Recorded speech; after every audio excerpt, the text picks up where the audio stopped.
Atika Malik Research Associate Sustainable Development Research and Training Center welcome you all to this seminar on Status of Human Rights in Pakistan, Challenges and Way Forward. This seminar is organized by Department of Social Sciences, which is an effort to stir the conversation on challenges that are faced by Pakistan currently on several fronts, such as civil, cultural, political, economic, and social rights. Although the Constitution of Pakistan guarantees the provision of fundamental rights to one and all without any discrimination. So to discuss the challenges and way forward on the current situation, we have invited esteemed guest speakers that are here with us today. First up, I would like to introduce Mr. Asad Iqbal Butt. He is currently serving as the chairperson of Human Rights Commission of Pakistan. Next up, we have with us is Mr. Hussain Naki. He is senior journalist and human rights activist. And lastly, we have with us Dr. Tausif Ahmed Khan. He has served as the chairman, Department of Mass Communication, Federal Urdu University of Arts and Technology. He is also columnist and writes opinion pieces on socio-political issues. Before beginning the discussion on today's seminar, I would request Dr. Riaz Ahmed Sheikh. He is Dean Faculty of Education and Social Sciences to please come and give welcome address on the occasion. I would also request our guest speakers to please join us here. I, on behalf of my department, welcome you to this seminar, and especially I'm grateful to Hussain Naki Saab, who normally lives in Lahore, but since he was here, so we invited Naki Saab to come and join this seminar. Then Asad Butt Saab is the chairperson of Human Rights Commission of Pakistan. Then Tausif Saab, as Atka has already mentioned you. The topic of today's seminar is very important because it's very much relevant to our daily life and especially to youth, because your future is here. We have passed our life, but you are living in a situation where there is hardly any space to speak. I don't know to whom you cast your vote and where your vote went on 8th of Feb. That's a problem on which we have to talk. This is our expression of freedom. Secondly, as Atka mentioned you, I hope you have seen the Constitution of Pakistan. The Constitution of Pakistan comprises of many parts, but part number 1 and part number 2 completely dedicated to the concept of freedom of human rights. And human rights mean your right to exercise your vote, right to exercise your assembly, right to assemble, right to decide anything you want to without any discrimination, without any prejudice and something else. But unfortunately, as we have seen, there are a lot of things which are mentioned in documents, but these are not being practiced. But now our issue is that we have to question. And luckily, recently, some judges from a High Court of Islamabad, they have raised this question. And I think this is an appropriate time we should speak out. We should speak out what are our political rights, what are our cultural rights. As a youth, you have a right for student union. Why this right has been denied to you for the last 3 and 4 decades? That's a question on which you should ponder upon and you should think on these issues. Why there is the issue of missing person. The state is supposed to guarantee the life and safety of the person, but in this country, state itself is involved in the disappearance of the issues. That is the point on which we have to talk about. There are discrimination on the basis of religion. You have seen very recently in Lahore how a girl was targeted because of the one word written on her dress. That was the point on which we have to talk. Why we want to make this society intolerant. As a youth, your future is attached with this. These are the burning questions on which we will learn from our extreme speakers and ultimately those who have given their life for this struggle. And we want people should join this struggle. You should be part of this one and raise question, because without raising question, you will not be able to achieve your rights. Thank you very much for being patient to listen to me.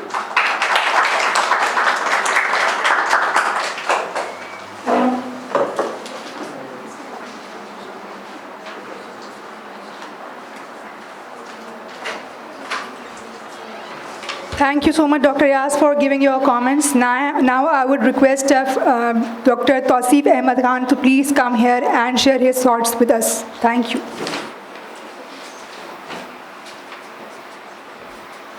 शुक्रिया doctor रियाज नकी साहब, भट्ट साहब और नौजवान दोस्तों।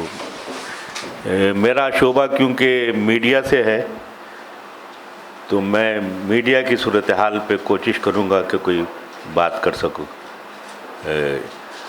اقوام متحدہ کا جو چارٹر ہے انسانی حقوق کا، اس کا آرٹیکل 19 بہت واضح ہے، جس میں ریاستوں پہ اس بات پہ زور دیا گیا ہے کہ وہ آزادی اظہار کو یقینی بنائیں.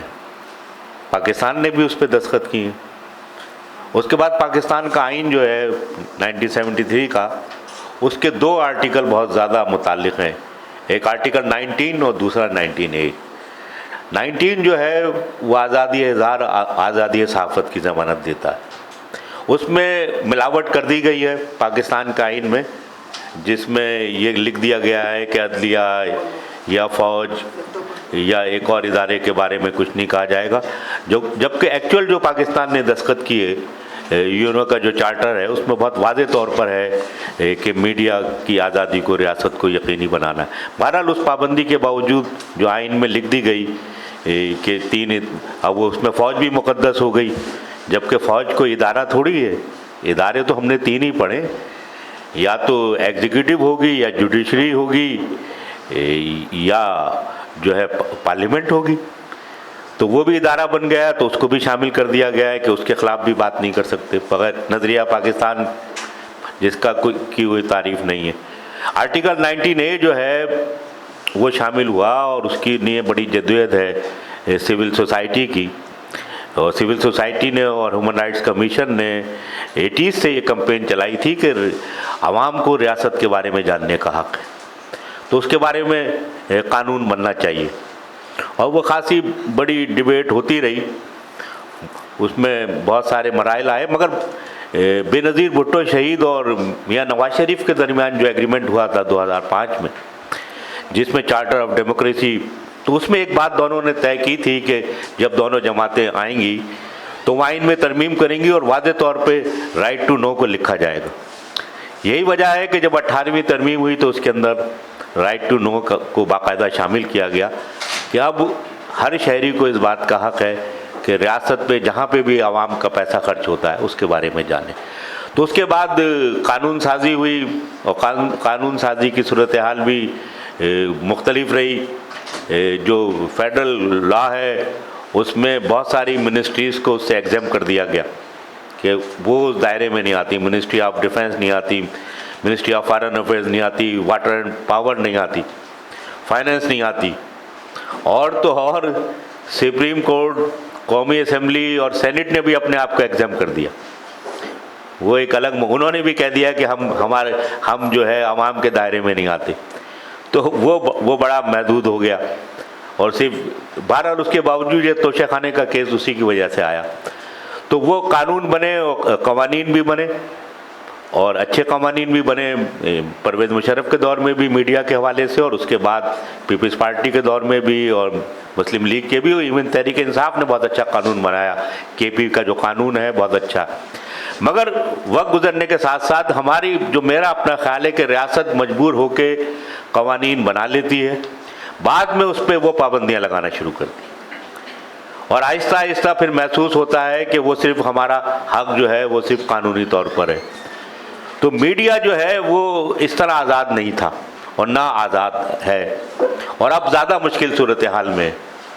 اگر ہم بہت طویل تاریخ میں نہ جائیں، صرف میاں نواز شریف کے دور سے شروع کریں، تو میڈیا پہ جو نیا حملہ ہوا وہ میاں نواز شریف کے دور میں ہوا، اور وہ اس وقت کے چیف جسٹس ثاقب نثار نے کیا. پاکستان میں جو اشتہارات کی صنعت ہے اس میں مین رول جو ہے حکومت کا ہے، کیونکہ صنعتیں ہمارے یہاں ہیں نہیں. تو سب سے زیادہ جو اشتہارات ہیں وہ گورنمنٹ دیتی ہے اور وہ عوام کا حق ہوتا ہے. ثاقب نثار نے پابندی لگا دی کہ سرکاری اشتہارات بند کر دیے جائیں، اور یہ ہوا آخری دنوں میں جب الیکشن کی طرف جا رہے تھے. تو وہ میڈیا پہ پہلی دفعہ معیشت پہ حملہ ہوا. اس سے پہلے میں کیونکہ اسٹوڈنٹ ہوں فریڈم آف پریس کا، 47 سے لے کر اور ثاقب نثار کے دور تک میڈیا کے نیریٹو کو تو بار بار کنٹرول کیا گیا، مگر اس کی اکنامی پہ حملہ نہیں ہوا تھا. یہ پہلی دفعہ حملہ ہوا، اور وہ سارے جس کے نتیجے میں میڈیا میں ایک بحران پیدا ہوا اور میڈیا مالکان نے فائدہ اٹھایا، اس سے کئی ہزار لوگ نکال دیے گئے اور اس کے ساتھ نئی اصطلاح آ گئی نامعلوم لوگوں کی، اور نامعلوم لوگوں نے میڈیا کو ریگولیٹ کرنا شروع کر دیا۔ یہ پاناما کیس سے لے کر باقی جو ہمارے بہت سارے صحافی لاپتہ ہوئے، ان کی پٹائی ہوئی، ہم نے پوری اس پہ تحقیق کر کے کتاب لکھی ہے میں نے، ہمارے ساتھی عرفان نے، کہ وہ سب نامعلوم افراد کی وجہ سے ہوا۔ کئی دن جو ہے چینل غائب رہے، پھر کچھ ایسی پابندیاں لگا دی گئیں جس پہ آج تک عمل ہو رہا ہے۔ مثلاً یہ کہ بلوچستان میں جو کچھ ہوگا وہ نہ الیکٹرانک میڈیا پہ جائے گا نہ پرنٹ میڈیا پہ جائے گا۔ کوئی بھی جو ایشو ہے وہ وہی ہوگا جو ISPR جاری کرے گی، اور اس میں بڑے لطیفے ہوئے۔ میں ایک دفعہ اسلام آباد گیا تو وہاں مجھے بلوچستان کا ایک اخبار ہے انتخاب، اس کے ایڈیٹر ملے اور وہ بہت ناراض ہو رہے تھے پریس کلب میں، بہت کیا توائی میں۔ ہم نے پوچھا، کہیں گے وہ اصل میں وہ جو ہمارے اخبار میں نہیں بلکہ تمام اخبارات میں خبر چھپی تھی کہ ایک بریگیڈیئر صاحب نے آوران کا دورہ کیا۔ آوران جو ہے وہ ڈاکٹر اللہ نظر کا گاؤں ہے، اور یہ جو علیحدگی پسند ہے ہمارے سرمچار، ان کا ایک بیس رہا ہے، اور اس نے وہاں جا کے انہوں نے تقریر کر کے کہا کہ بھئی اب بلوچ نوجوانوں کو چاہیے کہ وہ قومی دھارے میں شامل ہو جائیں، اللہ نظر کو بھی چاہیے کہ پہاڑوں سے آئے اور قومی دھارے میں شامل ہو جائے۔ تو وہ کہیں گے سارے اخبارات میں خبر چھپی تھی، ہمارے یہاں بھی چھپی، ہمارے خلاف ایکشن شروع ہو گیا کہ آپ نے خبر کیوں چھاپی۔ تو وہ اس دن آئے تھے آپ پارا سے، تو کہنے لگے کہ وہ مجھے بھیجا گیا کیس، تو میں سارے اخبارات کی خبریں لے کے گیا، الیکٹرانک میڈیا کی بھی لے کے گیا کہ بھئی دیکھیے یہ تو سرکاری خبر ہے، سب جگہ چھپی۔ تو وہ جو موصوف تھے فوجی افسر، انہوں نے کہا جناب بات یہ ہے کہ بلوچ آپ کا اخبار پڑھتے ہیں، آپ کے اخبار میں نہیں چھپنی چاہیے تھی۔ تو یہ میڈیا کے نیریٹو کو کنٹرول کرنے کی جو ہے یہ سلسلہ وہاں سے شروع ہوا۔ پی ٹی ایم کے بارے میں اب تک کوریج نہیں ہے۔ محسن ڈاور کے ساتھ کیا ہوا کبھی کبھار صرف ڈان اخبار میں چھپ جاتا، آج بھی کسی نے لکھ دیا کہ ان کے ساتھ کیا ہوا، وہاں کس طریقے سے آپریشن ہوا، اس کے بارے میں کچھ نہیں چھپ سکتا۔ اس پہ بھی اچھا بلوچوں کے لطیفہ کیسے ہوتا ہے، یہ تربت میں رینجرز کے ایک سپاہی نے ایک لڑکے کو مار دیا۔ آپ کو یاد ہوگا بڑا مشہور واقعہ ہوا، بیچارہ کھیتوں میں کام کر رہا تھا، کراچی یونیورسٹی کا اسٹوڈنٹ تھا، وہ خبر شائع نہیں ہوئی۔ نہیں جو اصل جو میں جن پابندیوں کے نتیجے میں جو سامنے صورتحال آ رہی وہ خبر نہیں چھپ سکی، نہ میڈیا پہ چلی۔ اچھا بعد میں پتہ نہیں کیا ہوا اوپر راولپنڈی میں، اور اس پہ یہ ہوا کہ رینجرز کے ڈی جی گئے اس کے گھر اور انہوں نے جا کے تعزیت کی۔ تو اب خبر یہ چھپی کہ رینجرز کے ڈی جی نے اس لڑکے کے گھر پہ دورہ کیا اور انہوں نے ان سے تعزیت کی، یہ نہیں چھپی کہ ہوا کیا تھا۔ تو یہ میں نے جب پروفیشن شروع کیا تھا تو اس وقت بھی سینسر لگا ہوا تھا، اور وہ براہ راست ہم کاپی لے کے جاتے تھے، مگر اس وقت بھی بہت واضح صورتحال تھی، ایک جو ڈائریکٹیو تھی اس کے علاوہ باقی چیزیں چھپ جایا کرتی تھی۔ مگر اب بہت ہی عجیب و غریب قسم کی صورتحال ہے، یہ ساری صورتحال جو چلی آ رہی۔ اس کے بعد جب یہ عمران خان کی گورنمنٹ آئی تو انہوں نے فواد چودھری کو مقرر کر دیا، اور فواد چودھری آپ کو پتا ہے بار بار کہتے تھے کہ اسٹیبلشمنٹ اور ہم ایک پیج میں، تو انہوں نے آتے ہی اعلان کر دیا کہ پرنٹ میڈیا کی تو ضرورت ہی نہیں ہے، اور انہوں نے یہ تک کہہ دیا کہ جو یونیورسٹیز پڑھا رہی ہیں میڈیا ڈپارٹمنٹ کو انہیں بند کر دیا جائے۔ اس کا نتیجہ یہ ہوا کہ بحران زیادہ شدید ہو گیا۔ ریاست کی ذمہ داری ہوتی ہے کہ وہ کسی بھی صنعت کو، کسی بھی شعبے کو اگر وہ بحران ہو تو اس کو سپورٹ کرے، اور یہ ہم نے دیکھا ہے 71 ستمبر میں 71 میں یہ ہوا تھا کہ کرنافلی پیپر مل ہے بنگلہ دیش میں، تو وہاں سے نیوز پرنٹ آتا تھا، تو ستمبر میں مجھے یاد ہے کہ وہ نیوز پرنٹ آنا بند ہو گیا، اور پاکستان میں نیوز پرنٹ کا بحران بہت شدید پیدا ہو گیا تھا۔ اکتوبر نومبر میں 2 صفحے کے یا 4 صفحے کے اخبار نکلے تھے، اور بہت بڑا کرائسس آ گیا۔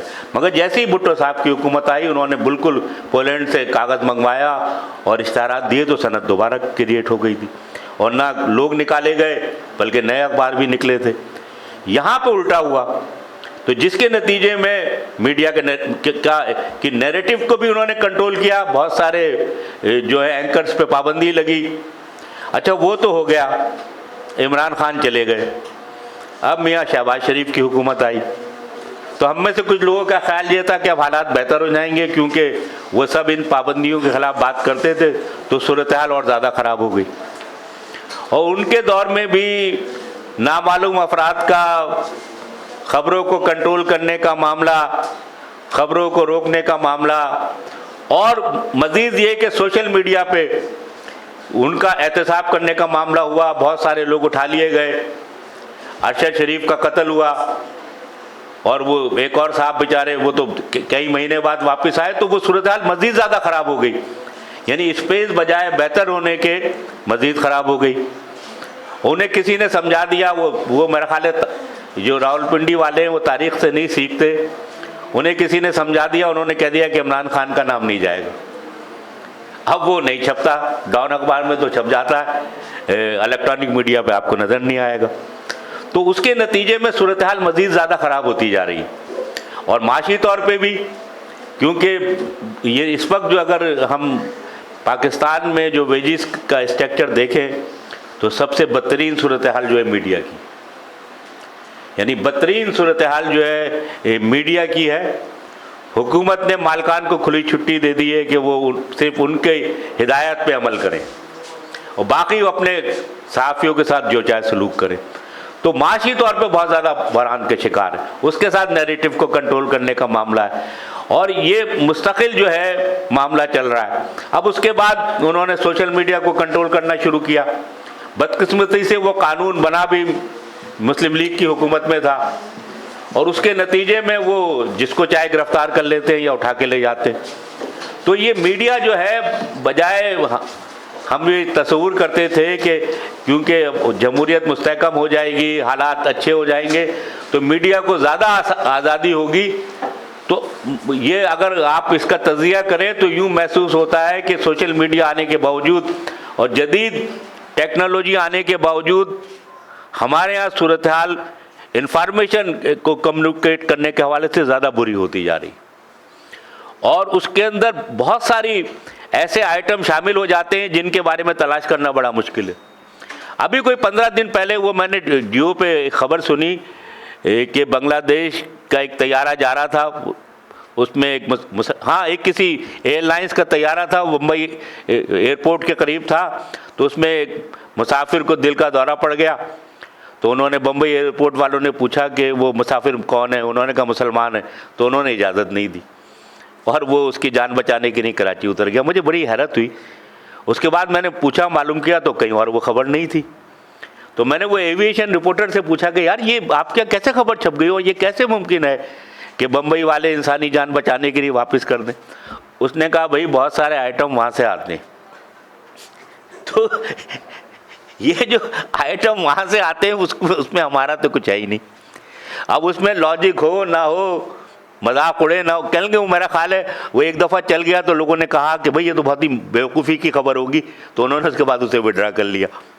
تو یہ مستقل جو ہے میڈیا جو ہے وہ، اور یہ اس حکومت میں آنے کے بعد بھی، اور اب بھی یہی صورتحال ہے کہ کسی طور پہ بھی وہ جو آرٹیکل 19 کی روح ہے کہ میڈیا کو آزادی ہو، سوشل میڈیا کو آزادی ہو، وہ مزید سلب ہو رہی ہے۔ اور بدقسمتی یہ ہے کہ جو سیاسی جماعتیں ہیں، پہلے تحریک انصاف والے اس کو جسٹیفائی کرتے تھے، وہ بیان دے، عمران خان نے بیان دے دیا تھا کہ اسد طور، مجھے کیا پتا اسد طور کون ہے، جب اس کو بتایا گیا۔ اب یہی صورتحال جو لوگ حکومت میں آ گئے ہیں انہوں نے بھی یہ برپا کی ہوئی ہے، تو اس میں جو عوام کا جاننے کا حق ہے وہ تو بالکل پیچھے کی طرف چلا گیا، اور جو میڈیا کا بنیادی کام ہے ٹو انفارم دا پیپل، وہ بالکل نہیں ہے۔ جمہوریت کے حوالے سے، جمہوریت کی بقائی آزاد میڈیا میں، آزاد عدلیہ اور آزاد میڈیا ہوگا تو جمہوریت مستحکم ہوگی۔ یہ بالکل ریورس گیئر میں جا رہا ہے۔ اگر ہم 1947 سے اب تک دیکھیں کہ بجائے اس کے کہ زیادہ آزادی کی طرف جائیں، ہم بدترین آزادی کی طرف جا رہے ہیں۔ تو اس پہ تو شعور پیدا کرنے کی ضرورت ہے۔ جب تک آپ جیسے نوجوان اس بات کو نہیں سمجھیں گے اور وہ سوشل میڈیا کا جو جنگل ہے اس سے نہیں نکلیں گے، جس میں 80% انفارمیشن غلط ہوتی ہے. تو جب تک میڈیا کو اس طرح آزادی نہیں ملے گی.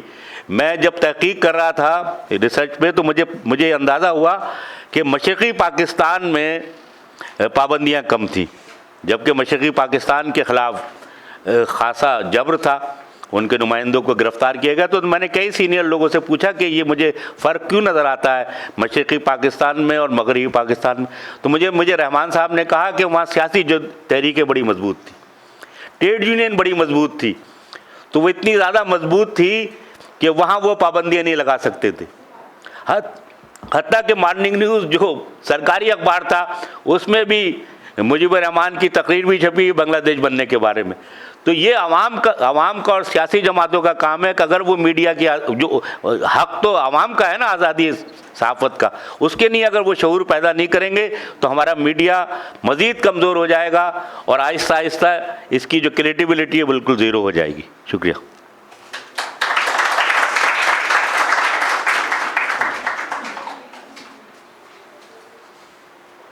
Thank you so much, Dr. Tauseef, for sharing enlightening us with how the narrative of media has been controlled through ages. Now, I would request Chairperson Human Rights Commission, Mr. Asad Iqbal Bhatt, to please come and share your thoughts with us.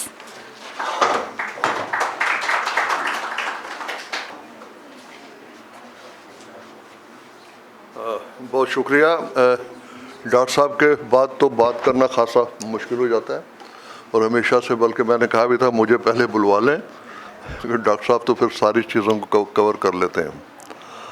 صاحب، اس وقت جو subject ہمارے سامنے ہے یہ بہت ہی زیادہ اہمیت کا حامل ہے، اور خاص طور پر یہاں مجھے نوجوان دوستوں ساتھیوں کو دیکھ کے زیادہ خوشی محسوس ہو رہی ہے، اور مجھے یہ احساس ہو رہا ہے کہ ہم خام خواہ مایوسی کا شکار ہیں.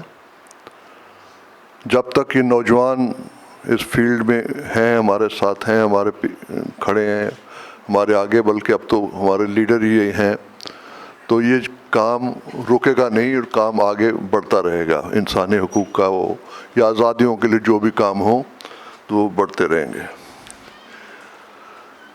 اچھا، میں یہ سب سے پہلے تو یہ پوچھنا چاہوں گا دوستوں سے، کسی کو پتہ ہے human rights commission of Pakistan کیا ہے؟ کوئی بتائیں گے کچھ؟ ہاتھ اٹھائیں. کو پتہ ہے human rights commission of Pakistan کیا ہے؟ جی. حقوق کا ادارہ ہے جو کہ ملک میں ہونے والے جتنے بھی مظالمین ہیں جو اسٹیٹ کرے یا تو کوئی اور دوسرے فورسز کرے ان کو ریکارڈ کرتی ہے اور ان کے اوپر آواز اٹھاتی ہے. بہت شکریہ. بالکل جی، یہی بات ہے مختصراً اس پہ. اچھا، اب اس وقت صورتحال یہ ہے کہ پاکستان میں ایک لمبے عرصے سے عدم رواداری کی لپیٹ میں ہے، اور یہ مرض آہستہ صدی بڑی تیزی سے بڑھ رہا ہے، اور وہاں تک بھی پہنچ رہا ہے وہ علاقے جو اس سے پہلے اس مرض کا شکار نہیں تھے اور اس سے بچے ہوئے تھے. ان علاقوں اور لوگوں کو بھی غیر محسوس طور پر اپنی گرفت میں لیتا ہوا یہ مرض نظر آتا ہے.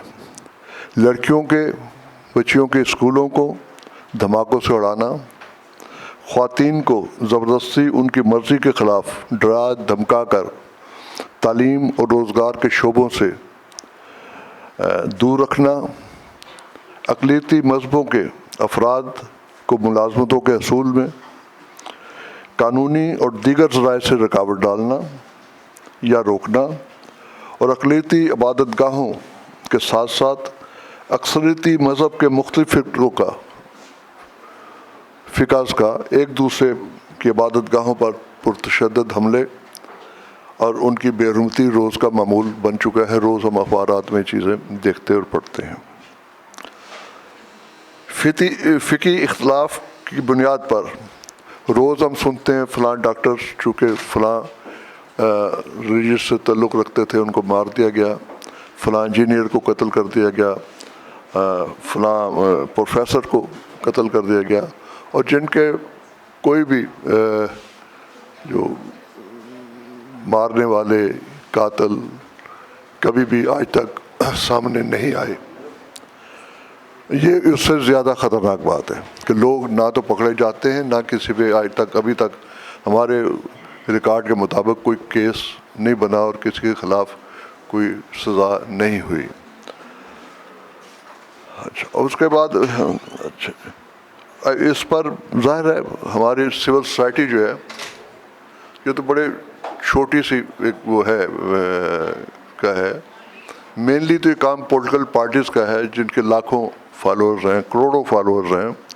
یہ ان کا کام ہے کہ وہ اس پر کام کریں، اس کو اپنے ایجنڈوں کا حصہ بنائیں اور لوگوں سے وعدہ کریں، بعد میں عمل کرتے ہیں نہیں کرتے وہ بعد کی بات ہے، اور پھر ان پہ دباؤ ڈالا جا سکتا ہے جب اپنے منشورز میں پیش کریں گے لوگوں کے سامنے، ہمارے سامنے بھی ہمارا یہ ٹارگیٹس ہیں، ہم یہ حکومت میں آئیں گے تو اس پہ ہم عمل کریں گے، تو اس سے بہرحال کچھ نہ کچھ لوگوں کو ایک اعتماد کی فضا پیدا ہوتی ہے اور وہ اس پہ آگے بڑھتے ہیں۔ سول سوسائٹی کی آواز تو بڑی معذرت خواہانہ سی اور بڑی کمزور سی آواز ہے، وہ ہم بلند کرتے رہتے ہیں کیونکہ ہمارے پاس نہ تو کوئی فوج ہے، نہ ہی کس قسم کا اختیار ہے کہ ہم پکڑ کے کسی کو سزا دے سکیں۔ تو یہ ہے کہ ہم اس کو جو بھی زیادتیاں، جو بھی ظلم جو بھی ہوتے ہیں ان کو یو این او تک پہنچانا یا باہر جو دوسرے سوسائٹیز پہ کام کرتی ہیں ان تک پہنچانا اور ان کی مدد حاصل کرنا، یہ ہمارا طریقہ کار رہتا ہے۔ اب یہ سوچنا یہ ہے کہ کیا ہماری سوسائٹی شروع ہی سے عدم رواداری، تشدد اور غیر جمہوری طرز عمل کا شکار تھی؟ تو سوسائٹی کئی ہوتی ہیں جو شروع ہی سے یہ سب سلسلہ ہوتا ہے جس میں اور یہ بیماری بعد میں پیدا ہوئی اور آہستہ آہستہ ایک تناور درخت بن گئی ہے۔ اب اس میں اس حد تک یہ صورتحال خوفناک ہو گئی ہے کہ حکومت کا ایک نمائندہ، وفاق کا ایک نمائندہ گورنر سلیمان تاثیر کو اس کی گارڈ جو ہے وہ گولیوں سے نشانہ بنا دیتا ہے کہ جی اس نے بلاس فہمی کی ہے۔ اب ہمارے سامنے تو نہیں کی، نہ کہیں اس طرح کی اس کی کوئی بات آئی تھی، لیکن انہوں نے اس کو قتل کر دیا۔ اور قتل کر دیا وہ تو ٹھیک ہے، ایک حادثہ ہو گیا، کسی ایک پاگل نے کر دیا، لیکن اس میں جو ریاست کا رویہ تھا وہ زیادہ خطرناک ہے ہمارے لیے، اور اس پہ ہمیں زیادہ غور کرنے اور زیادہ فکر مندی کی ضرورت ہے کہ انہوں نے اس کے سے اس طریقے سے علیحدگی اختیار کر لی جیسے کبھی گورنر کا اس سے واسطہ ہی نہیں تھا، وہ اس ریاست کا حصہ ہی نہیں تھا، وہ بالکل اس سے ایسے الگ ہو کے کھڑے ہو گئے کہ بھائی یہ پتہ نہیں ٹھیک ہے ہو گیا اس نے جو کیا کی۔ اور نہ صرف یہ بلکہ ایک وزیر داخلہ جو تھے اس وقت کے، جن کے ذمہ لوگوں کے جان و مال کے تحفظ کی ذمہ داری ہے، وہ اسٹیٹمنٹ دیتے ہیں کہ اگر میرے سامنے بھی کوئی بلاس فہمی کرے گا تو میں بھی اسے گولی مار دوں گا۔ نہ تو اس منسٹر کو ہٹایا گیا، نہ اس کے خلاف کسی قسم کی کارروائی کی گئی، نہ اس سے پوچھا گیا کہ بھائی انسان کے بچے تم کیا بات کر رہے ہو، یہ اس طریقے سے کیسے ہو سکتا ہے کہ آپ قانون ہاتھ میں لیں؟ ٹھیک ہے کسی نے بلاس فہمی کی ہے نہیں کی، یہ عدالت کا کام ہے، وہ دیکھے گی اس نے کچھ کیا ہے یا نہیں کیا، اور وہ اس بات کا فیصلہ کرے گی کہ اس جرم کس حد تک ہے اور اس کی کیا سزا ہونی چاہیے۔ اسی طرح اور بھی بہت سارے معاملات ہیں۔ خود ہمارے human rights commission of Pakistan کے ایک بڑے اچھے کارکن، بڑے اچھے رہنما ہمارے راشد رحمان، ملتان میں جو آج تک کیس وہ چل رہا ہے، جس کے لیے وہ لڑ رہے تھے، کیس جنید حفیظ کا، اور کوئی سنوائی اس پہ نہیں ہو رہی۔ کہاں ہے؟ 10 دفعہ میں پوچھ چکا ہوں کہ بھائی یہ کیس کس جگہ ہے، اس کی کیا پروگریس ہے اس کے اندر، اس کا کوئی جواب ہمیں کہیں سے نہیں ملتا۔ اس کا مطلب یہ کہ اگر وہ ویسے ہی اندر اتنے سال جیل میں کاٹ رہا ہے اور زندگی کے زیادہ قیمتی سال جو اس نے ایجوکیشن میں یا جہاں پر بھی صرف کرنے تھے اس قوم کی خدمت کے لیے، وہ تو آپ نے اس کو جیل میں ضائع کر دیے، تو اگر آپ 10 سال اور 10 سال بعد اگر اسے رہا بھی کر دیں گے تو وہ ویسے پاگل ہو چکا ہوگا۔ کیونکہ جیلوں میں اگر ہم لوگ جاتے رہتے ہیں، ساتھی ہمارے موجود ہیں یہاں پر، قاضی خضر بھی وائس چیئرپرسن ہمارے، जेलों में जाते हैं तो वहाँ इस किस्म के कैदियों को जिन पे ब्लास्फेमी के केसेस बने होते हैं उनको अलग जगहों पे रखा जाता है। एक बंद वार्ड होते हैं जहाँ आम बंदे की, आम एहलकार की भी रसाई नहीं होती, बल्कि एक मखसूस एहलकार जो है वही उन तक जाते हैं और शाम के वक्त उनको थोड़ी देर के लिए बाहर निकाला जाता है। अब उस कंडीशन में अगर आदमी साल, 2 साल, 3 साल, 5 साल अगर रह जाता है, वो तो मेंटली वैसे ही ख़त्म हो जाता है और वो उसकी कोई गुंजाइश बाकी नहीं रहती, उसकी ज़िंदगी की कोई मकसद सारा फौत हो जाता है। तो ये सूरत हाल है हमारे यहाँ इसकी। अच्छा, अब जब ख़ुद रियासत जो है वो अदम रवादारी, तशद्दुद के सामने हथियार डाले हुए है, तो लोग कहाँ जाएं? लोग किसके पास जाएं अपनी शिकायत लेके, या किसको आगे रोएं? क्योंकि वो रियासत जो है वो खुद ही बेबस अपने आप को महसूस करती है और अपने आप को डाला, फिर आम शहरी जो है उनको कौन तहफ़्फ़ुज़ फराहम करेगा? ये एक बड़ा सवालिया निशान है हमारी रियासत पे। हुकूमत के इस रवैये से एक तरफ शहरी अदम तहफ़्फ़ुज़ का शिकार हैं, तो दूसरी तरफ तशद्दुद पसंद अदम रवादार तंजीमें, ग्रोह, लोग के हौसले बुलंद होते हैं। जब रियासत बैक फुट पे चली जाएगी तो उनके तो मज़ीद बुलंद हो गए। वो एक फतह से या एक कामयाबी से दूसरे कामयाबी की तरफ पुरजोश अंदाज में कदम बढ़ाते हैं। वो समझते हैं कि वो कामयाब हो रहे हैं और उनका दबाव मुकम्मल है, वो मज़ीद दबाव बढ़ाते हैं और मज़ीद कामयाबी की तरफ कदम बढ़ाते हैं और अपने हमलों में तुंदी और तेज़ी लाते हैं। एक इसके अलावा भी एक वज़ीर क्रिश्चियन थे, तो उनको भी सारे लोगों की मौजूदगी में कत्ल कर दिया गया। अभी भी हो रहे हैं, रोज़ कोई ना कोई वाक़या इससे हो रहा है। तो ये सारी सूरत हाल क्यों और कैसे पैदा हुई, आखिर हम यहाँ तक पहुँचे कैसे?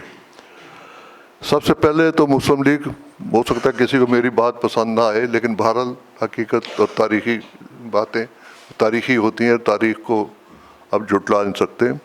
मुस्लिम लीग की मज़हब के नाम पर आज़ादी की तहरीक इसका एक बड़ा सबब है। जब आप मज़हब के नाम पे को मुल्क बनाना है, मज़हब के नाम पे को बात करेंगे, तो ज़ाहिर है फिर वो उसी मुल्क की या उसी मज़हब की रवायात उसको ज़िंदा रखने के लिए बात करेंगे, बाकियों को तो आपने माइनस कर दिया। आज़ादी के फ़ौरी बाद हज़ारों कबायलियों को कश्मीर की जंग में झोंक दिया गया। उनको हमने बहुत बड़ा एजाज़ दिया, जी हमारे मुजाहिद और हमारे कश्मीर के मुजाहिद और पाकिस्तान के बचाने वाले यही लोग हैं। तो भाई जब कल वो लोग जो थे इंतहा पसंद या अदम रवादार लोग जो थे, जब आपने ख़ुद उनको मुजाहिद करार दे दिया, उनको एक जंग में इस्तेमाल किया, उसको किस हद तक कामयाबी हुई नहीं हुई, तो आज वो कहते हैं कि भाई तो हम तो मुजाहिद हम हैं, पाकिस्तान हमने बचाया, हमने, तो आप कौन हो? आप तो गैर मुतल्लक लोग हो। पाकिस्तान तो हमारे वजूद से कायम रहा और पाकिस्तान जो है हमारे नज़रिए हमारे उसके मुताबिक चलेगा। तुम्हारा क्या लेना देना इसमें? तुमने कौन सी कुर्बानियाँ दी? तुमने क्या किया? चिमाड़ा हम तो बहुत मरा, हमारा दादा भी मर गया था, परदादा भी मर गया था उधर। तो ये नहीं बताते कि वहाँ से जो उन्होंने हरकतें की और जिस तरीके से कश्मीर में लूट मार की, बग़ैर किसी इस तफरीक के कि वो हिंदू है या मुसलमान है। ये 2-3 तरफ से ये हमला किया गया। एक तो ये गुजरात इस साइड से था, दूसरा सियालकोट और उस साइड से कठुआ रोड की तरफ से जम्मू की तरफ, और वहाँ से जो लोग उस वक्त ज़िंदा थे, वालिद हमारे या और लोग हमें बताते हैं कि वो भेड़ बकरियों की तरह बच्चियों को, जवान बच्चियों को अगवा करके रेवड़ों की तरह ला के वहाँ देहातों में 50 रुपये में, 100 रुपये में जैसा बेचते थे। वो चीख रही होती थी, भाई हम तो मुसलमान हैं। कहे चमाड़ा तुम काफिर है, उधर रहता था, तुम काहे का मुसलमान है? मैं वो मुसलमान ख्वातीन, उन्होंने इसमें कोई तखसीस नहीं रखी कि मुसलमान हैं या हिंदू हैं, क्या है। उनको सिर्फ पैसे बनाने, लूट मार, यही बताया गया था कि वो हिंदू हैं सारे, वहाँ पर काफिर हैं, तुमने लूट मार करके तबाह करना है, फतह करना है। इस तरीके से ये सारा सिलसिला चलता रहा। अब ये इंतहा पसंदी की तरफ ये हमारा पहला कदम था पाकिस्तान बनते ही। उसके बाद 1951 में करारदाद मकासद को आइन का हिस्सा बनाना, जमहूरी पाकिस्तान को इस्लामी जमहूरिया पाकिस्तान करार देना। तो आपने सबको माइनस कर दिया ना। ये पाकिस्तान के मुल्कों के मज़हब तो नहीं होते भाई। एक मुल्क में हर तरह के लोग रहते हैं, हर मज़हब से ताल्लुक़ रखने वाले लोग होते हैं। तो अब उसको अगर आप ये कह दें कि सिर्फ जमहूरिया पाकिस्तान और बाकी लोगों के लिए, तो इसको खुद ही अब लाख आइन में कुछ भी लिखते रहे करते रहे, लेकिन अमली तौर पे आपने बता दिया कि बाकी लोगों की यहाँ कोई गुंजाइश नहीं, भाई दफ़ा हो जाए यहाँ से, या फिर हमारे बाजगुजार बन के यहाँ पर रहोकर रहना है। तो तुम्हारी बेटियाँ भी हमारी मलकियत हैं, तुम्हारी माएँ बहनें भी हमारी मलकियत हैं, तुम्हारी ज़मीनें तुम्हारी जायदाद भी हमारी मलकियत है। आपने हमारी मर्ज़ी से यहाँ ज़िंदगी गुजारनी है और कोई दूसरी बात सुनने के लिए हम तैयार नहीं हैं। तो ये इससे पाकिस्तान को, इंडिया को तो पता नहीं कोई नुकसान हुआ है या नहीं हुआ, हमें तो नहीं लगता नुकसान हुआ। सबसे ज़्यादा नुकसान हमें हुआ, पाकिस्तान का हुआ, यहाँ के शहरियों का हुआ। क्योंकि ज़मीन पाकिस्तान या कोई भी मुल्क किसी ज़मीन के टुकड़े का नाम नहीं होता, वहाँ बसने वाले करोड़ों लोगों का नाम होता है। आपने उन करोड़ों लोगों को एक दूसरे के खिलाफ मुतारब खड़ा कर दिया, तो उसके बाद आप तो बाहर से किसी दुश्मन की ज़रूरत नहीं, आप तो आप खुद ही लड़के आपस में जलील होकर मरते रहेंगे। अब उसके बाद फिर आ जाते हैं, ना सिर्फ यही नहीं रुका मसला, उसके बाद आगे मज़ीद बढ़ता है। और एक ऐसा मुल्क जो एक वफाकी मुल्क था और बाकी प्रोविंसेस जो थे वो उसमें शामिल हुए, वफाक में शामिल होकर एक मुल्क बना। तो इस शर्त पे कि जब वो चाहेंगे अलग हो जाएंगे, जब वो समझते हैं कि वफाक तो इसी तरह होता है ना। रशिया में आपने देखा कितनी रियासतें अलग होंगी तो रशिया ख़त्म हो गया। तो उसी तरह पाकिस्तान का था कि भाई ये रियासतें हैं और ये जब चाहेंगे मुल्क प्रोविंसेस है, सिंध है, बलूचिस्तान है, KPK है, पंजाब है, या जो भी व्हाट्सएवर जितने भी हैं, अगर वो अलग होना चाहेंगे तो हो जाए। लेकिन अब हम देखते हैं बलूचिस्तान में जो ये बात करते हैं, चाहे वो थोड़े हैं या ज़्यादा, देखिए बात आप आइन की जब बात करते हैं तो सी साहब ने की, तो इस बात की इजाज़त देता है कि अपनी बात, अपनी सोच और जो भी आप बेहतर समझते हैं अपने लिए उस पर बात करें, लोगों को इकट्ठा करें, लोगों में प्रीच करें उसकी। और ये आपका एक बुनियादी हक है जिसे आप किसी तरीके से भी इग्नोर नहीं कर सकते। लेकिन हुआ ये कि जहाँ बलोचों ने बात की, पुराना भी नौरोज़ खां से लेके आज तक फिर कहते हैं जी हम पे भरोसा नहीं करते। भाई रियासत पे भरोसा कैसे करेंगे लोग? उस वक्त लोग अपने मुतालबात के लिए लड़ने के लिए पहाड़ों में चले गए। नौरोज़ खां और ये पूरा ग्रुप, इन्होंने कुरान रख, इतने बदबख्त हैं ये कि उन्होंने कुरान रख के जोड़ के उनको नीचे उतारा कि आप हथियार डाल दें, आपको कुछ नहीं कहा जाए, आम माफ़ी आपके लिए। जब उन्होंने इन पे भरोसा करके, कुरान पे भरोसा करके नीचे आ गए, तो इन्होंने उनको रेस्ट किया। 9 बच्चे उस नौरोज़ खां के फांसी भी लटका दिए गए, कत्ल कर दिए गए, और नौरोज़ खां ने सारी ज़िंदगी इस बुढ़ापे में जेल में गुजारी। आज उसके बाद अगर ये कहा जाए कि बलोची जो हैं वो यार भरोसा नहीं करते, उनको बात करनी चाहिए, बात किसके साथ करें? इन लोगों के साथ जो कुरान उठा के और सब कुछ करके लोगों को इस तरह मारते हैं। मैं तो कभी भी बात नहीं करूँ, मैं तो लानत भेजूँ कि भैया मुल्क के साथ तो ठीक है कर रहे हैं।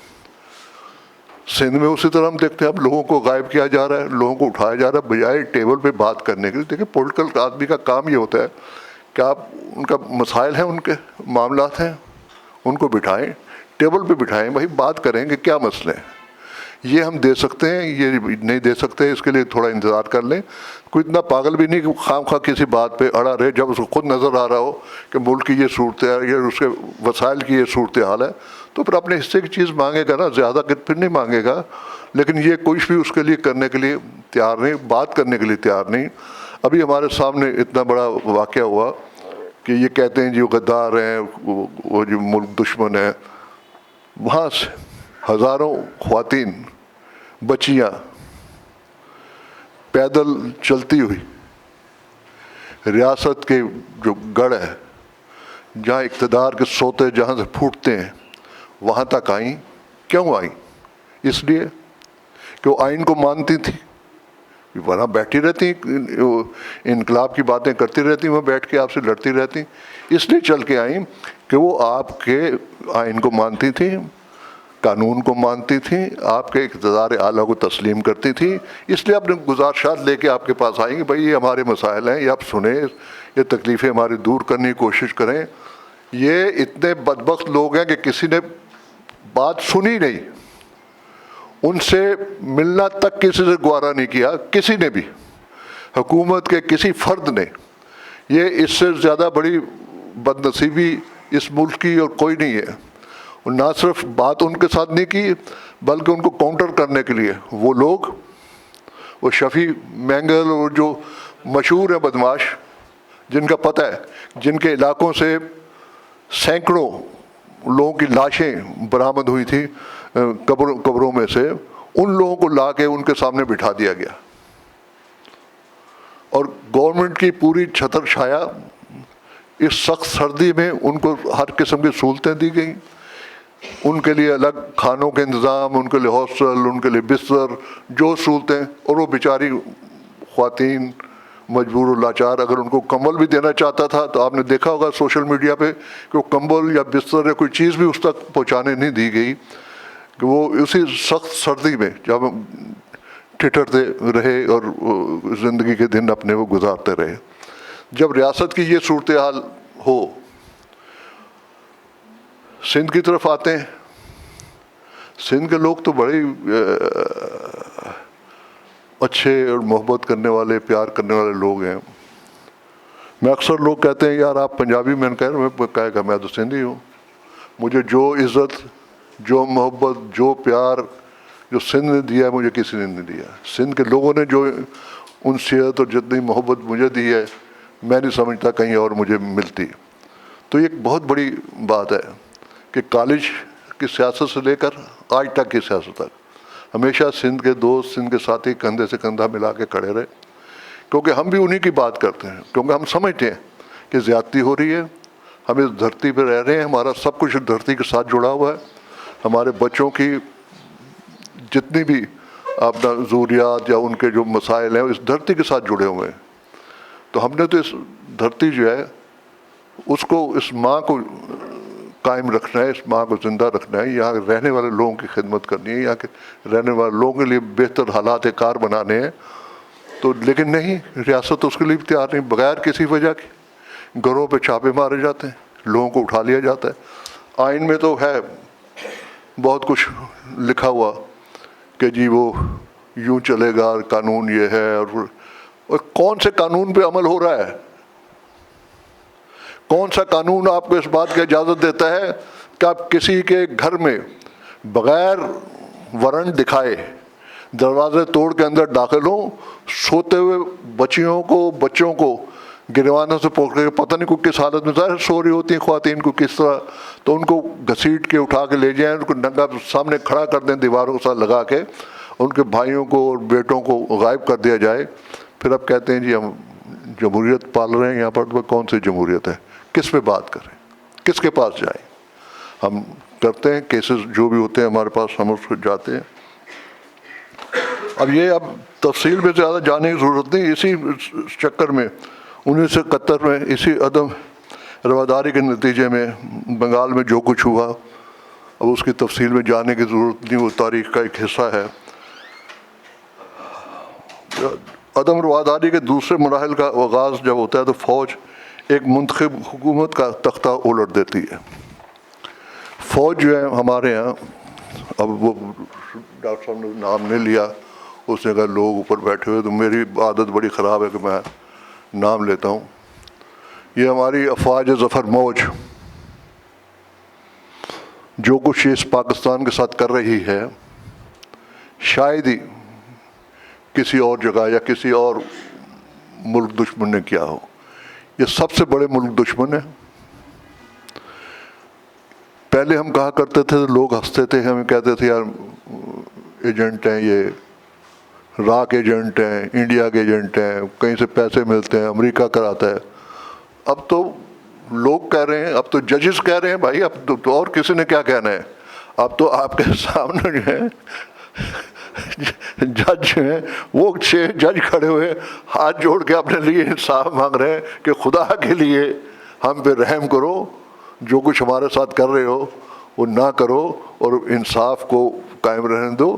کیونکہ دیکھیے اس طرح یہ بات بھی شاید نہ اٹھتی, اس میں تھوڑی سی میں کہوں گا کہ میری شرارتیں ہوا یہ تھا کہ جب یہ خواتین وہاں سے مارچ کر کے آئیں تو میں فوری طور پہ اسی دن میں بھی پہنچ گیا. تو خیر وہ جو کچھ ہوا وہ ایک لمبی کہانی ہے. دوسرے دن صبح ہائی کورٹ میں اس پہ ہیئرنگ تھی, تو وہاں میں بھی پیش ہو گیا. میں نے کہا جی میں بھی بات کروں گا. وہ پہلے سمجھے وکیل ہے, اچھا وکیل صاحب. میں نے کہا وکیل نہیں ہوں جی, میں HSCP کا لیڈر ہوں, میں اس پہ کہا ٹھیک.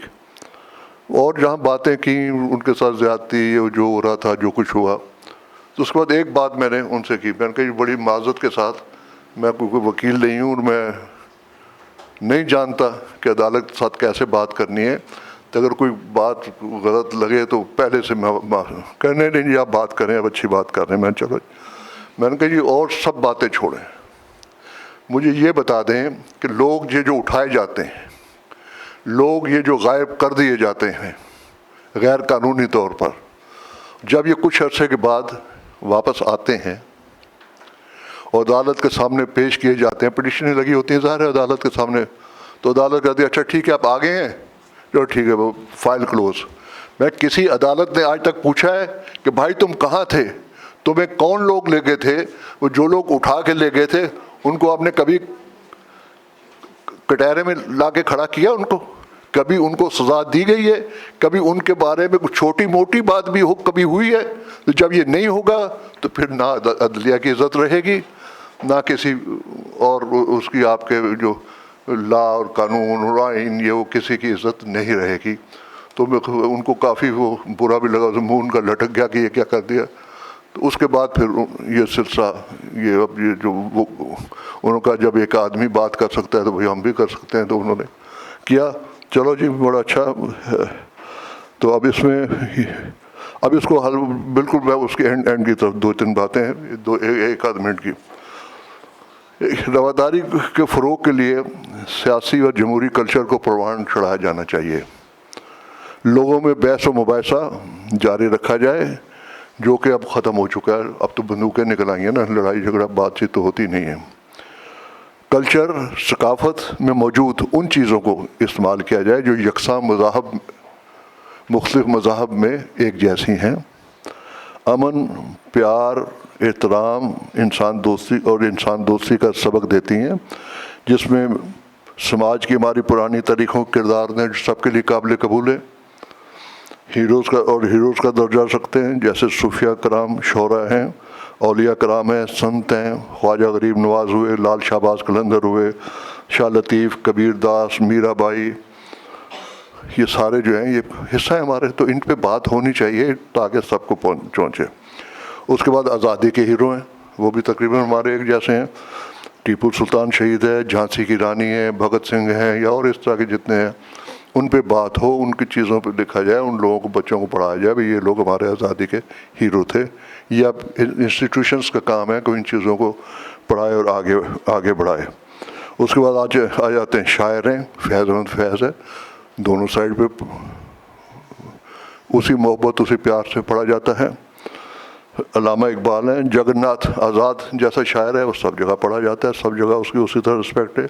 حفیظ جلندری بے شک مسلمان لیکن انڈیا سے تعلق رکھتے ہیں, اسی طرح پاکستان ساحر لدھیانوی صاحب ہیں جو وہاں سے تعلق رکھتے ہیں, یا اور بہت سارے شاعر ہیں ایسے. تو ان پہ بات ہونی چاہیے, ایک دوسرے سے کرنا چاہیے. میڈیا کے ذریعے ایسے پروگرام اور موضوعات اور واقعات کو زیادہ ہائی لائٹ کیا جانا چاہیے جو رواداری, یگانگت اور بھائی چارے کی مثال ہوں. تعلیمی کتب نصاب میں رواداری, دوستی, دوسرے مذاہب کے لیے احترام سے متعلق مضامین شامل کیے جانے چاہیے, اور موجودہ ایسی چیزیں جو اقلیتوں کے لیے دل آزاری کا باعث بنتی ہیں اور اقلیتوں کے حقوق کی خلاف ورزی ہوتی ہے ان کو نکالا جائے. یہ ہے حل جو اس میں تھوڑا سا ہم مدد کر سکتے ہیں. بہت شکریہ آپ کا, آپ نے سمجھ کیا.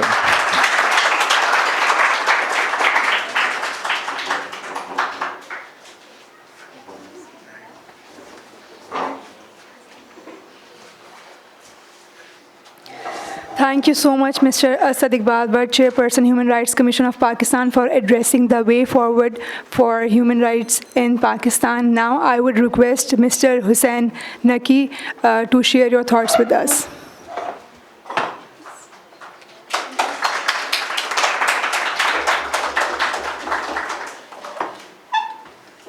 Riaz Sheikh started this meeting addressing us in English language, I think, and the topic is also in English. And I have been a multilingual journalist, including English, Urdu, and even Punjabi. I edited the only daily which came out a long time ago. So, the topic is status of human rights in Pakistan, challenges and way forward. It is very controversial as far as the status of human rights is concerned. But before that, let me introduce myself, because I have been one of the earliest members of teaching staff in an evening school where I used to get 55 rupees per month. And I used to teach both composition as well as poetry and drama, whatever it was. And it was only 55 rupees and 5 periods. And at that time, there were some schools near Maulvi Musafir Khana and one in Nazimabad, where a former student leader had started a private educational institution. So, and subsequently, I was also the president of Karachi University Students' Union. I doubt if there is any students' union in your university. So even the first chief martial law administrator, who also assumed the office of Field Marshal, Ayub Khan, he had not banned a students' union. That is why much before many of you or even your parents were born, in 1962 I was the president of that students' union, 1962 session. So now I think I should, because both of my senior colleagues, my chairperson, as well as a very senior professor and a member of, I think, academics, as well as our council member at Human Rights Commission, Professor Saab, have already introduced you the rights issues in Pakistan. But as I began and I told you that status has been very controversial as far as human rights is concerned. Initially, when Human Rights Commission of Pakistan started operating, in 86 it was founded. In 87 it got registered and it started its activities. At that time, it was considered to be, as far as the common, even literate and very highly educated persons used to tell us that it is a Western agenda. Human rights is a Western agenda. After about a decade, it became an Islamic agenda, and we were told that we were the first to give you human rights, and of course, as a Muslim, and although from a sect which was also declared, and I have I have been traveling from Lahore to Gilgit, and at many places I used to be tickled by the slogan, Shia Kafir hai.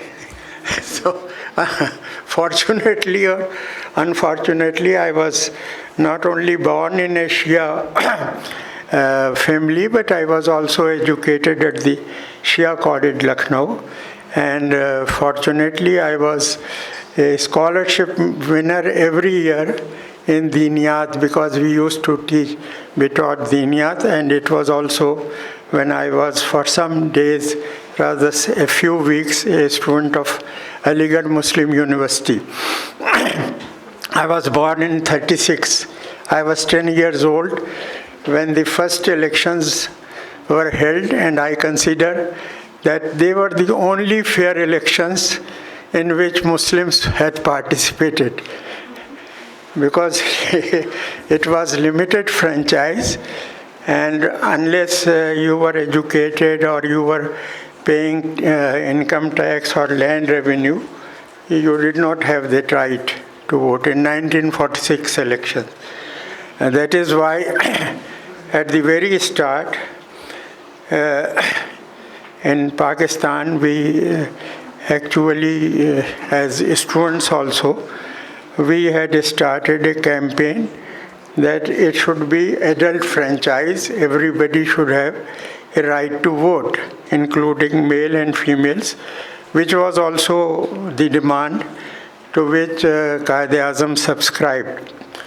Although it is from his book that I can quote, although he said here he has talked about curbs on press in the military rule days, but it was in the very first year of Pakistan's existence. The first newspaper that was banned was Mr. Z.A. Sulehri's Karachi Times, and Quaid-e-Azam was still alive. And if you have in your library, it must be there, Professor Ishtiaq Ahmad's book on Jinnah, you will find about the changing views, even so much so that Quaid-e-Azam talked about framing of the Constitution, but he had said that we have to wait, because I have been attracting voters by different slogans, with different slogans at different times.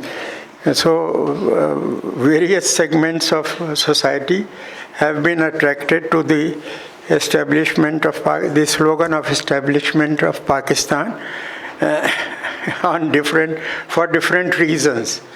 It was very honest of him to have said so, because if you read his political struggles story, you will find that he used to believe that anything, he told, it is very near here that Raja Sahib Mahmudabad used to live, and Quaid-e-Azam is the person who told him, when he said that our constitution should be based entirely on Sharia of Islam, Quaid-e-Azam said, and it is written, it is very well documented.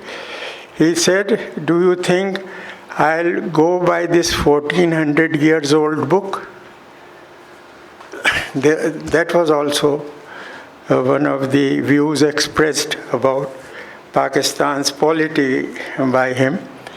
So, as I started, I said, status have been very controversial, but Human Rights Commission, since its inception and since it started functioning in 1987, it has been trying to bring to the knowledge to make people aware about what human rights are. First of all, as you know, human rights were not something that Human Rights Commission of Pakistan started. Human rights, the first declaration or Universal Declaration of Human Rights, which was approved in 48 on 10th of December, was the creation of states who had formed United Nations. It is the responsibility of those states who had formulated these rights to enforce them. What our responsibility or campaign is to make people aware that these are the rights that you enjoy because you are human beings. And of the 30 rights enunciated in this Universal Declaration, about one professor has talked extensively. That was Article 19, which has been compromised, as he has rightly pointed out, by adding that you cannot talk about armed forces, you cannot talk about judiciary, so you cannot talk about anything in Pakistan, whoever controls Pakistan. So it was the responsibility of, and again there is only one right which is not compromised by or does not require that there should be a law to be enacted to enforce it. And that is about the dignity of human beings. And in Karachi, I am here for the last about 3.5 weeks. 50 persons have been killed so far in your province. And there have been dozens of reported cases of girl child, even of the babies, 6-month-old babies have been raped in your city, in your province. And worst of all is the elimination of those couples, or in particular girls, Sindhi girls, who have opted to have a choice that was enshrined very early, if you call yourself to be an Islamist, not only by the book, but also by the practice of Prophet. The Prophet always respected, and whenever he went to visit her daughters, he used to salute them first. He never expected girls to, or his daughters to salute him, but he did that. So it is also by choice. It is our choice what we accept or what we don't accept. So, as I told you, it is the responsibility of the state also to enforce those conventions and those agreements to which Pakistan's state has not only signed them but also ratified them. Two are the main. One of them is political, social and cultural rights. The other is the Convention on Economic and other rights, which Pakistan, and not only that, Pakistan has subsequently ratified Women Convention. It has also Child Rights Convention when Benazir was alive, and she presided over its acceptance. Its acceptance was announced in this very city, Child Rights Convention. And then against the torture, about which you have just listened to various incidents that persist in our country.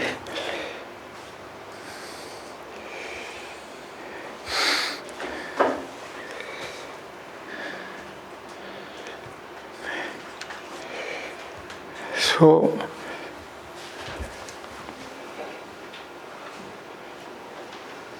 challenges and way forward. There are so many challenges are there. First of all, that while it was the responsibility or the creation of the state of Pakistan as far as human rights conventions are concerned, and they have ratified it, and it is their job to enforce it, we have to persist in demanding their enforcement. Because for various reasons, mainly for the export of our goods to European Union countries, they have to follow a few of those conventions, although they don't entirely follow, but they are lip served, and it is claimed that we are following, and we have even enacted laws about, say, home-based workers, about other rights, particularly to be safe from torture and disappearances is also on that agenda. But in practice, our government has not only done anything for that, but instead have been resisting our pleas for enforcement of at least certain rights, which will give our society some kind of credibility in the eyes of words who put our passports aside. I have suffered this humiliation a few times. So, first, as far as our responsibilities are concerned, so it is necessary that we mobilize people not on membership scale, but mass mobilization is required, and students can play a very vital role. If you are sitting in a university, I can claim that it was also at least 2 externments for whole year and 5 arrests and sentences by military courts that you have universities and colleges. At the time of inception of Pakistan, science was being taught in only one college, that was Dayaram Jetmal College, which is called DJ College. And in intermediate, Professor Hazurul Hasan Zaidi from Lucknow Christian College, he had come here and he had started science classes for intermediate. There was the University of Karachi was established in a occupied middle school, which was near Civil Hospital, and it was taken over. Similarly, SM College captured, because I was a student of DJ College, I can tell you that they had captured our premises. Law College was also established in DJ's building, as well as SM College for graduation. And one of my colleague, student leader, my junior as well, Miraj Muhammad Khan, was amongst those who had led that capture against our college's premises. So it is definitely, if we had a students' union all along, I think we would have been able to train many more honest, hard-working legislators who would be aware of. I can tell you, because I've been reporting Parliament, I've been reporting West Pakistan Assembly for more than a decade, and I also represented a Sindhi paper, Ibrat, because when we were thrown out from here because of Anjam's strike, I had to stay for a year in Hyderabad. I was transferred to that place, And from there we were also thrown out by Commissioner Masroor Hasan Khan Sahab. And in Hyderabad, the first, I think, disservice to Sindh that was done by the people who were in command in the earliest years of Pakistan, that despite a campus was built, I actually had to force and tell the Vice Chancellor that you should start also at least a Sindhi department also, add to it, because there is an Arabic department, there is an Urdu department, there is a Persian department, but not a Sindhi department, although everybody knows what great literature have Sindhi poets produced. So I'll be staying into a different area. But I think it is our duty, not only as human rights activists, but also as citizens of Pakistan, that those who are have been deprived of their right to education, because this university must be catering only to those parents who can afford your annual fees. In our times, we did not allow the government to raise the fees from 14 rupees to 18.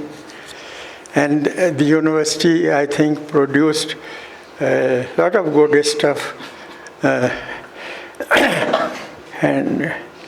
But presently, I think it will be very useful if you take the message of human rights, to which the government has agreed to follow and to enforce and to implement those conventions.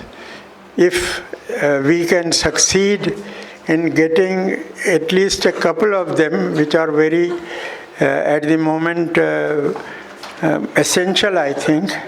One is to prevent states' lawlessness in making youth disappear.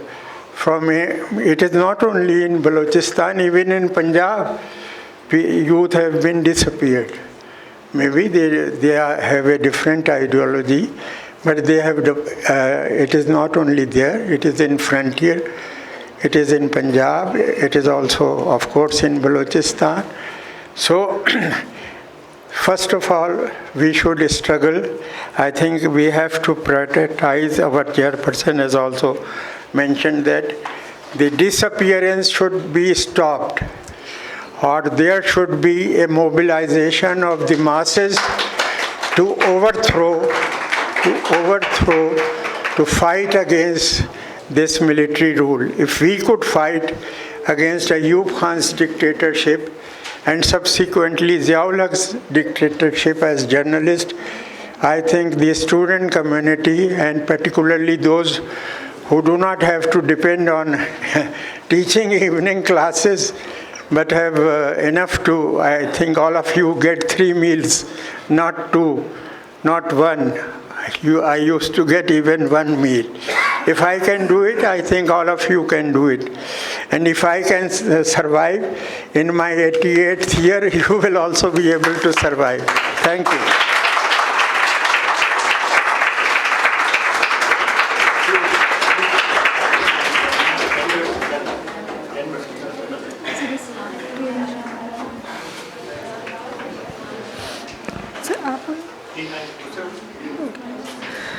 Thank you so much, Hussain Naqvi Saab, for sharing your thoughts with us. Now the floor is open for a question. Anybody would like to question, please?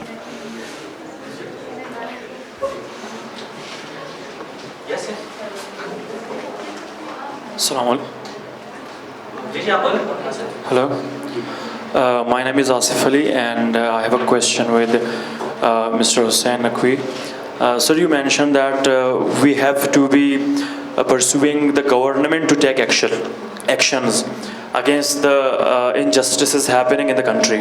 My question is that the Prime Minister of Pakistan himself says that मैं ऊपर वाली कुव्वतों से बात करूंगा किसी मसले को हल करने के लिए.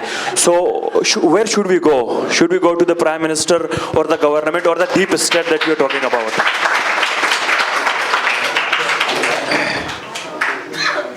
I'll not say that you go to DGHQ and protest there, although that is the correct place, but because these people claim to represent the people, and although this, I think as I told you, the only fair election was in 1946. So I've told you that it was the most unfair election in my view, because HRCP selected a few constituencies and observed it. It is a false, I think, result which has brought this government. That is why it is so weak.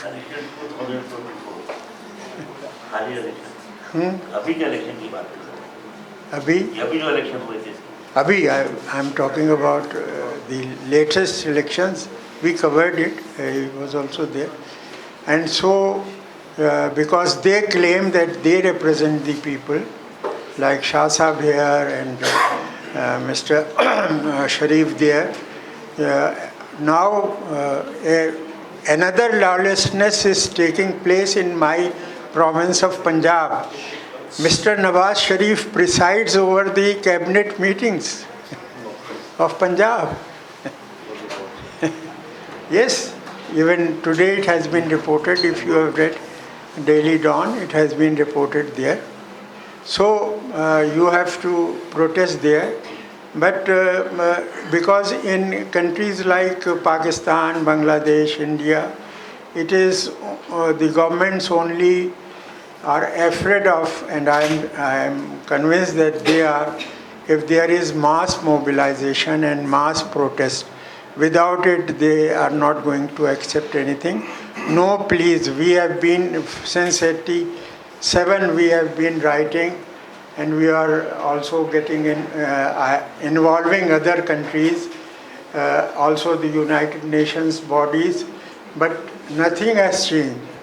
It requires a mass mobilization, and we are about 25 crores of people, of them half are youth. And thankfully, also, although I also have a contribution, that now you see more than 50% females in media. Earlier there used to be one lady reporter. I had demolished that by recruiting 50% of staff when I was editing the news from Lahore. So I think now both genders are represented, and very well represented in academia.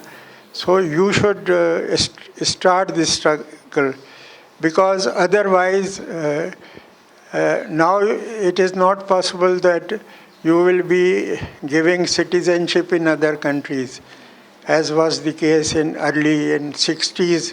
Everybody, many of my friends went to England and settled there. And now no country is going to accept, and particularly from youth coming from Pakistan. You see, about more than 8,000 of our citizens have drowned in this Gulf area, and while moving towards Australia. So I think it's better that we struggle here. We have enough resources. We have enough lands, we have enough water to produce. We have all I think we have even nascent metals which are used in nuclear power. So it is for our youth that they have to mobilize. or we have not suffered as much as you will suffer. Because if you will not rise now, I don't think many years are left for Pakistan before it goes into violent anarchy and bloodshed on your streets. Thank you.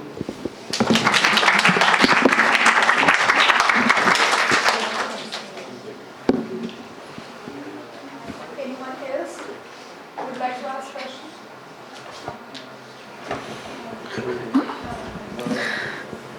नकी साहब से जो सवाल हुआ तो उसका एक बड़ा ही मुख्तसर सा जवाब था। नकी साहब तो हमारे भी उस्ताद हैं। तो यह है कि मीर भी क्या सादा हैं, बीमार हो बता रहे हैं कि मैं बूढ़ा हूँ। मीर भी क्या सादा है, बीमार हुए जिसकी खातर उसी अत्तार के लौंडे से दुआ लेते हैं। बस ये रियासत जो है वो ही हमारी सारी बुराइयों, सारी खामियों, सारी लूट मार, सारी ज्यादतियों में चढ़ा है और हम उसी को अर्ज़े गुजारते हैं कि भाई हमारा ये मसला हल कर दो। भाई वो क्यों करते हैं? उसी से लिया जा सकता है। नहीं छीना जाना चाहिए, Thank you so much. नहीं छीना जाना चाहिए ना। Thank you so much to all our esteemed guest speakers. Now I would request Dr. Riaz Sheikh to please come and present shield to our guest.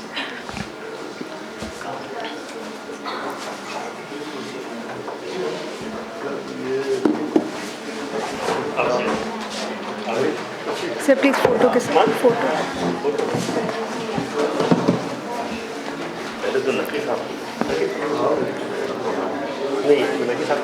No, please.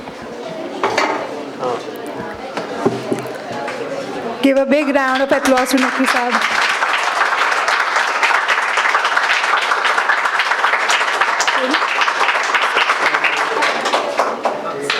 Now I would request Mr. Asad Iqbal, please come and